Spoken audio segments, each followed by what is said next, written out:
नमस्ते, सत श्री अकाल, आदाब। न्यूज 18 इंडिया देख रहे हैं आप। मैं हूं आपके साथ सपना शुक्ला। लोकसभा का चुनाव एक उत्सव से कम नहीं होता है, जिसका इंतजार राजनेता भी करते हैं और हम आम लोग भी करते हैं, क्योंकि 5 साल में ही तो एक बार हमें मौका मिलता है कि राजनेताओं को भी हम बता सके कि एक वोट की पावर क्या होती है। हम सब जानते हैं कि आने वाले समय में हम लोकसभा चुनाव में दाखिल होने जा रहे हैं, यानी कि 2024 का लोकसभा का इलेक्शन होना है। आज खबर यह सामने आई, न्यूज 18 इंडिया ने आपको सबसे पहले दिखाई थी। खबर यह आती है कि 10 मार्च के बाद कभी भी लोकसभा चुनाव की जो तारीखें हैं उसका ऐलान हो सकता है। यानी कि सबसे बड़ी बात यह होती है कि जैसे ही लोकसभा चुनाव का ऐलान होगा, आप सब जानते हैं कि आचार संहिता लागू हो जाती है, मॉडल कोड ऑफ कंडक्ट लागू हो जाता है। कोई भी पार्टी इस तरीके के वादे नहीं कर सकती या कोई भी ऐसा लोकार्पण या नहीं हो सकता। तो ये तो सब चीजें आपको पता ही हैं। लेकिन इस वीडियो में हम आपको ये बताएंगे कि क्या क्या बदलाव हो रहे हैं और कितने नए वोटर्स जुड़ रहे हैं, किस पार्टी की आखिर कितनी तैयारी है। मैं आंकड़े के साथ शुरुआत करती हूं और आंकड़ा मैं आपको बताऊंगी तो आप समझ पाएंगे कि इस बार कितने नए वोटर्स जुड़ने जा रहे हैं और कितना इंपॉर्टेंट है युवा वोटर इस बार हर एक पार्टी के लिए। और उनमें से एक पार्टी के नेता तब ये कह देते हैं कि नशे में घूम रहा है युवा हमारा, तो आप समझ सकते हैं कितना नुकसान होगा। मैं शुरुआत करती हूं, 2019 का मैं आंकड़ा आपके सामने रखती हूं। 89.8 करोड़ ये है टोटल वोटर्स का आंकड़ा 2019 का।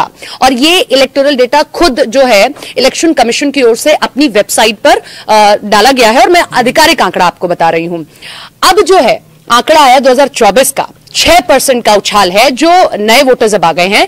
96.8 करोड़, लगभग 97 करोड़ जो वोटर्स हैं इस बार वोट करेंगे।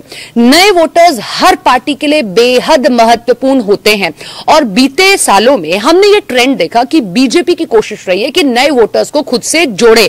खुद प्रधानमंत्री भी अपनी कई रैलीज में कहते रहे हैं। अभी हमने देखा था कि राष्ट्रीय कार्यकारिणी की बैठक हुई तो सबको एक मूल मंत्र यही दिया गया कि आप नए वोटर्स को खुद से जोड़िए। बहुत इंपॉर्टेंट है, नए वोटर्स को आप अपने आप से जोड़ें। वोटर्स का आंकड़ा आप देखिए, 2019 में जो नए वोटर्स का आंकड़ा था 1.5 करोड़ था। 2 करोड़ नए यंग वोटर्स और जुड़ते हैं और यह आंकड़ा पहुंच जाता है अब 1.85 करोड़। ये नया वोटर्स का, नए वोटर्स का आंकड़ा है। अब आप समझ सकते हैं कि राहुल गांधी ने जो एक बात बोली है ना, और खास तौर पर ये जो हिंदी पट्टी के राज्य हैं, बहुत नुकसान कांग्रेस पार्टी को झेलना पड़ सकता है। जिस तरीके से उन्होंने वाराणसी में कह दिया रात को शराब के नशे में यहां का युवा घूम रहा है, तो आप समझ सकते हैं ये जो 2 करोड़ नए वोटर्स ऐड ऑन हुए हैं और हिंदी पट्टी के कितने वोटर्स होंगे, कितना नेगेटिव इफेक्ट पड़ सकता है आने वाले चुनावों में।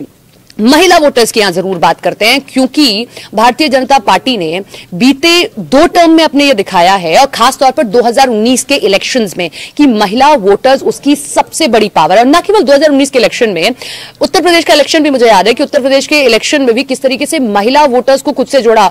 और मुस्लिम वोटर्स ये कहा जाता है कि बीजेपी से छिटक जाता है, लेकिन इस बार यह हुआ कि मुस्लिम वोटर्स और खासतौर पर महिला मुस्लिम वोटर्स ने अच्छा खासा वोट बीजेपी को दिया था। महिला वोटर्स 2019 में होते हैं 46.8 करोड़। 2024 में यह आंकड़ा बढ़ जाता है 49.7 करोड़ जो है नए वोटर्स होते हैं। अब मैं आपको बताती हूं कि इतना उछाल जो है मेल वोटर्स में भी नहीं देखा गया, इतनी महिला वोटर्स की संख्या बढ़ी है। 2.63 न्यू वोटर्स हैं, जिसमें से 1.41 करोड़ तो नए फीमेल वोटर्स हैं। तो आप समझ रहे हैं 15% का जो उछाल है वो महिला वोटर्स में देखने को मिला है। ये मैंने आंकड़ा आपके सामने रखा। अब खबर ये आई, जैसे हमेशा हम देखते हैं कि लोकसभा के चुनाव, क्योंकि आप सब जानते हैं कि राज्य बहुत बड़े बड़े हैं, आबादी बहुत ज्यादा, जिस तरीके से मैं आपको बता भी रही हूं कि इस बार पिछली बार 89.8 करोड़ था, इस बार तो 96.8 करोड़ हो गया। तो चरण कई सारे होंगे, 7 से 8 चरण में चुनाव हो सकता है। पिछला चुनाव जो हुआ था वो 7 चरणों में हुआ था। अब क्योंकि कौन कौन से राज्यों में ज्यादा चरणों में चुनाव हो सकते हैं, जो सूत्र हमारे बता रहे हैं, उत्तर प्रदेश 80 लोकसभा सीटें आती है, बंगाल, बिहार में भी, एमपी में भी, महाराष्ट्र में, असम में। खासतौर पर ये वो स्टेट्स हैं जहां 20-25 से ज्यादा सीटें हैं। तो यहां पर ये कहा जा रहा है कि 7 चरण जो चरण है वो बढ़ जाएंगे। 7 चरण में पूरा चुनाव होना है और यहां पर 1 चरण से ज्यादा चरण पड़ेंगे, तब आप वोटिंग कर सकते हैं। 1 चरण में कौन कौन से राज्यों में चुनाव निपटाए जा सकते हैं वो भी खबर निकलकर सामने। उसमें है दक्षिण के राज्य ज्यादा है, उसमें केरला है, तमिलनाडु है, उसमें आंध्र प्रदेश है, तेलंगाना है और गुजरात और हरियाणा में भी जो है 1 चरण में ही वोटिंग कंप्लीट हो सकती है। अब आप कहिए कि अभी क्यों नहीं ऐलान हुआ। एक तो ये भी है कि अभी जब चीफ इलेक्टोरल से सभी से बात कर रहे हैं, जो इलेक्शन कमीशन ऑफ इंडिया के चीफ हैं, हर एक राज्य के अपने चीफ इलेक्टोरल्स होते हैं, उनसे बातचीत की जाती है और उनसे पूछा जाता है कि आपके राज्य की क्या क्या स्थिति है, कितने नए वोटर्स जुड़े हैं, सारी जानकारी ली जाती है। सबको एक एक 1.5 महीने का वक्त दिया जाता है।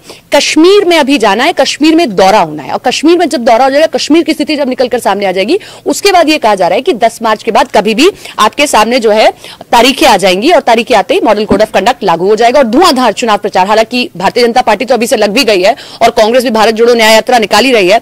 अब मैं आपको बता दूं कि हर एक पार्टी की तैयारी आप कैसी देख रहे हैं। भारतीय जनता पार्टी एक ऐसी पार्टी है जो एक चुनाव खत्म होते ही दूसरे चुनावों की तैयारी करने लगती है, चाहे वो एकदम आप कह सकते हैं कि डिस्ट्रिक्ट लेवल का ही चुनाव क्यों ना हो, बहुत छोटा भी चुनाव हो, वहां से लेकर अपने वहां म्यूनिसिपल कॉर्पोरेशन तक के चुनाव से लेकर अपने लोकसभा चुनाव तक की हर एक तैयारी बड़ी ही एक उम्दा तरीके से करती है। मैं भारतीय जनता पार्टी से शुरू करूंगी। खबर ये सामने निकल कर आई कि भारतीय जनता पार्टी 1, 2, 3 मार्च को अपनी पहली सूची जारी कर सकती है, लेकिन उसमें भी सबसे बड़ी बात यह आई कि जो पहली सूची वो जारी करेगी, उस सूची में वो अधिकतर वो उम्मीदवार उन सीटों का नाम जारी करेगी जहां पिछली बार या तो उसका वोट प्रतिशत बहुत कम रहा था, मार्जिन बहुत कम था, या फिर वो जो है चुनाव हार गई थी। और आप सब जानते हैं, ये मुझे बताने की जरूरत नहीं है, जो राजनीति को थोड़ा बहुत भी जानता होगा वो जानता होगा इस बात को कि अगर आपको दिल्ली में काबिज होना है तो आप ये समझिए कि उत्तर प्रदेश की सीटों को आपको ज्यादा से ज्यादा संख्या में जीतना पड़ेगा। 80 लोकसभा सीटें आती हैं, सबसे ज्यादा सीटें यहीं से हैं। अब मैं आपको उत्तर प्रदेश का आंकड़ा बताती हूं कि पिछले साल क्या स्थिति रही थी। बीएसपी के खाते में 10 सीट जाती है और समाजवादी पार्टी के खाते में 5 सीटें जाती है, क्योंकि बीएसपी और समाजवादी पार्टी साइकिल चल रही थी, अखिलेश यादव साइकिल चला रहे थे, कैरियर पे उनकी बुआ बैठ गई थी। पिछले चुनाव में 2019 में हुआ था कि बुआ भतीजे इस तरीके से दिखा था हमें वो गठबंधन, लेकिन वो फेल हो गया। 10 सीटें बसपा को मिल गई और 5 सीटें माफ कीजिएगा समाजवादी पार्टी को। भारतीय जनता पार्टी 62 सीटों पर जीत हासिल करती है, अपना दल 2, और कांग्रेस के खाते में मात्र एक रायबरेली की सीट आती है। अब मैं जैसा आपको कह रही हूं कि बीजेपी ने यह कहा है कि इस बार वो सीटें सबसे पहले नाम घोषित करेगी जिन सीटों पर पिछली बार मार्जिन कम था या हार गई थी। उसके पीछे की रणनीति एक ये है, आपको याद होगा कि 1 साल पहले यह खबर सामने आई थी कि भूपेंद्र चौधरी जब बनाया गया था अध्यक्ष, उस वक्त ये खबर सामने आई थी कि जो सीटें वो हारी है, खासतौर पर पश्चिमी उत्तर प्रदेश की सीटें जो हारी है, वहां पर प्रभारी नियुक्त कर दिए गए। 1 साल पहले सोचिए आप, ये है चुनावी मशीनरी बीजेपी की। 1 साल पहले उसने प्रभारी नियुक्त कर दिए थे और कार्यकारिणी की बैठक हुई, उसके बाद में उन प्रभारियों से रिपोर्ट ली गई और उन प्रभारियों से रिपोर्ट लेने के बाद यह तय हुआ कि हम सबसे पहले उम्मीदवार उन्हीं सीटों पर उतारेंगे जहां पर हम लोग पिछली बार हार गए थे। खासतौर पर उसमें जो है पश्चिमी उत्तर प्रदेश की सीटें ज्यादा हैं। कहां बीजेपी को जो है देखना पड़ा था, सहारनपुर, बिजनौर, नगीना, मुरादाबाद, रामपुर, संभल, अमरोहा, मैनपुरी क्योंकि समाजवादी पार्टी का गढ़ है तो आप समझ सकते हैं, रायबरेली, अंबेडकर नगर, पूर्वांचल की, हालांकि पूर्वांचल में एक बड़ी मोदी लहर हमें देखने को मिली थी। पूर्वांचल की बहुत सारी सीटों पर कमल खिल गया था, लेकिन पूर्वांचल की अंबेडकर नगर, श्रावस्ती, आजमगढ़ और घोसी, जौनपुर, गाजीपुर ये सीटें थी जहां पर बीजेपी जीत हासिल नहीं कर पाई थी। इसीलिए बीजेपी इस बार अपना जो पहली सूची है, संभवतः अभी भी हम कह रहे हैं कि संभवतः वो पहले अपना जो अपने नेम्स हैं वो यहां कर सकती है, डिक्लेयर कर सकती है।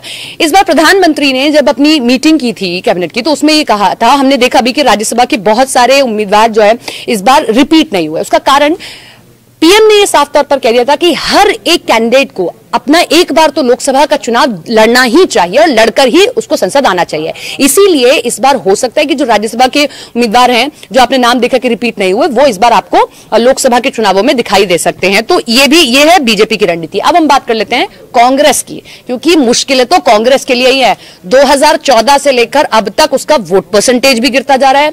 लोकसभा चुनावों में 2019 में जबकि एक यात्रा चलाई गई थी, किस तरीके से हमने देखा था, लेकिन उसका कोई असर नहीं हुआ। वोट प्रतिशत उनका गिरा, सीटें उनकी घट गई। इसीलिए इस बार सबसे ज्यादा मुश्किल कांग्रेस के लिए।